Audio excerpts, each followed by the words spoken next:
BNP কি বিরোধী দলের আসনগুলোতেও তাদের মহিলা নারী এমপিদেরকে দায়িত্ব দেওয়ার মধ্য দিয়ে সারা দেশে কি তারা একদলীয় শাসন ব্যবস্থা প্রতিষ্ঠা করতে চায় মাননীয় স্পিকার? মাননীয় সদস্য, আমরা আর না যাই, আপনার তো উত্তর পেয়েছেন। তারপর মাননীয় সদস্য, আমরা তাহলে আপনি যদি আচ্ছা দেখেন, আমি জি মাননীয় সদস্য বসেন।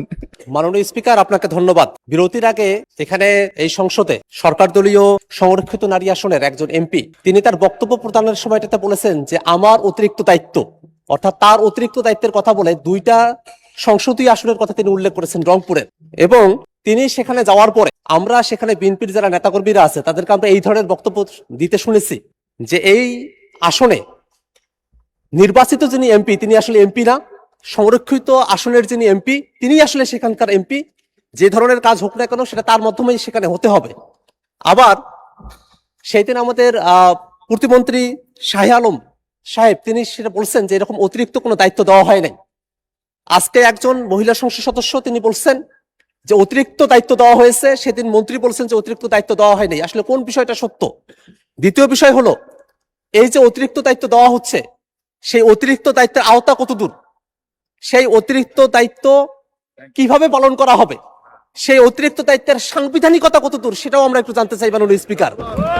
পাশাপাশি আরো একটা জিনিস মাননীয় স্পিকার, এই যে অতিরিক্ত দায়িত্ব দেওয়ার কথা বলা হচ্ছে সেটা শুধুমাত্র বিরোধী দলের সংসদ সদস্যরা যে আসনগুলো থেকে নির্বাচিত হয়েছেন শুধুমাত্র সেই আসনগুলোতেই এই অতিরিক্ত দায়িত্বটা দেওয়া হয়েছে।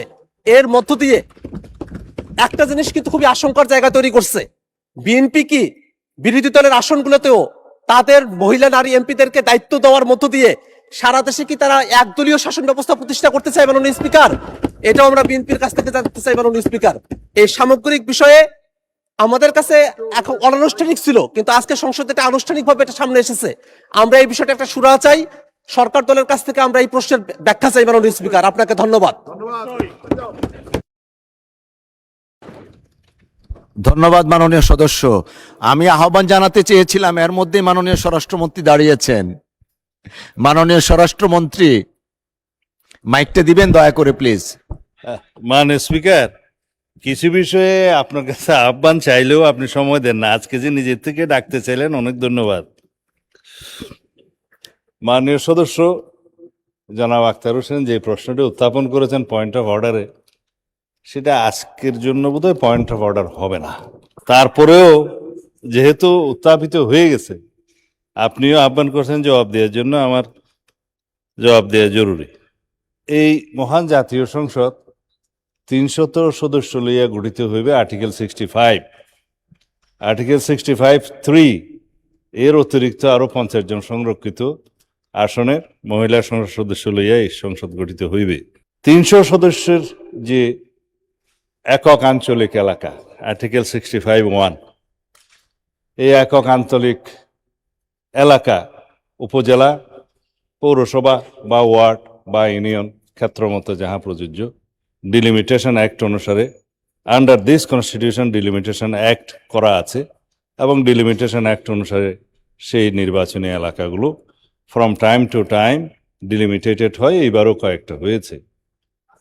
সেই ডিলিমিটেটেড এরিয়াটা আর্টিকেল 65 সাবসেকশন 3 ক্ষেত্রে প্রযোজ্য নয়। তাহারা যে আসনে সংরক্ষিত আসনে নির্বাচিত হয়েছেন তাদের ডিলিমিটেটেড এরিয়া হচ্ছে হোল কান্ট্রি বাংলাদেশ। তাহলে এটা ওদিক থেকে বেশি হচ্ছে। হ্যাঁ, কিন্তু এই বাংলাদেশের সর্বত্র তাদের মহিলা সংসদ সদস্য হিসাবে তো আমরা এইভাবে টার্ম এখানে আর্টিকেল 65 অনুসারে বলছি, কিন্তু সবাই সংসদ সদস্য, মাননীয় সংসদ সদস্য। তাদের ক্ষেত্রে যে সমস্ত বরাদ্দ সংসদ সদস্য হিসেবে প্রাপ্ত হন বিভিন্ন মন্ত্রণালয় এবং সরকারি বিভিন্নভাবে, তারা তাদের সেই প্রাপ্ত বরাদ্দ বাংলাদেশের যে কোনো স্থানে উপবরাদ্দ দিতে পারেন। সেই ক্ষেত্রে তারা যদি ইচ্ছা করেন আমার এলাকাতে দিতে পারেন। মাননীয় সংসদ সদস্য একজন নির্বাচিত হয়েছেন স্বামীমারা স্বপ্না, অ্যাডভোকেট স্বামীমারা স্বপ্না, আমাদের কক্সবাজার এলাকায়। তো তার এলাকা সমগ্র বাংলাদেশ। আমাদের এলাকা হচ্ছে নির্বাচনী এলাকা, যেটা আঞ্চলিক এলাকা। এখানে উনি ইচ্ছা করলে তার বরাদ্দ দিতে পারেন, আবার বাঁশখালীতে যেও দিতে পারেন, সাতকানিয়াতেও যেয়ে দিতে পারেন। এখন যদি কোনো মাননীয় সংসদ সদস্য এখানে বক্তৃতা দিয়ে থাকেন যে আমার এলাকা এটা, আমার এলাকা ওইটা, তো নিজেকে লিমিটেড করেছেন, এটা ঠিক হয় নাই। তার বলা উচিত ছিল যে সমগ্র বাংলাদেশ তার নির্বাচনে।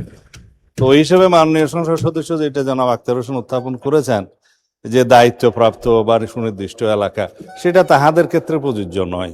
সারা বাংলাদেশের সমস্ত অধিক্ষেত্রে নির্বাচনী এলাকা মাননীয় সংসদ সদস্যগণ ইচ্ছা করলে তাহাদের সংসদের যে দায়িত্ব সেই দায়িত্ব পালন করতে পারবেন। ধন্যবাদ মাননীয় স্পিকার। ধন্যবাদ মাননীয় সদস্য। আমরা আর না যাই, আপনার তো উত্তর পেয়েছেন। তারপর মাননীয় সদস্য, আমরা তাহলে আপনি যদি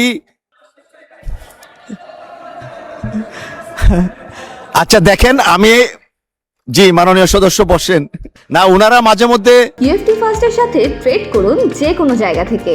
ক্যাম্পাসে ক্লাসের ফাঁকে, ঢাকার জ্যামে বসে কিংবা ঘরে বসে, ট্রেডিং এখন হাতের মুঠোয়। তাই ট্রেড করুন যখন খুশি, যেখানে খুশি।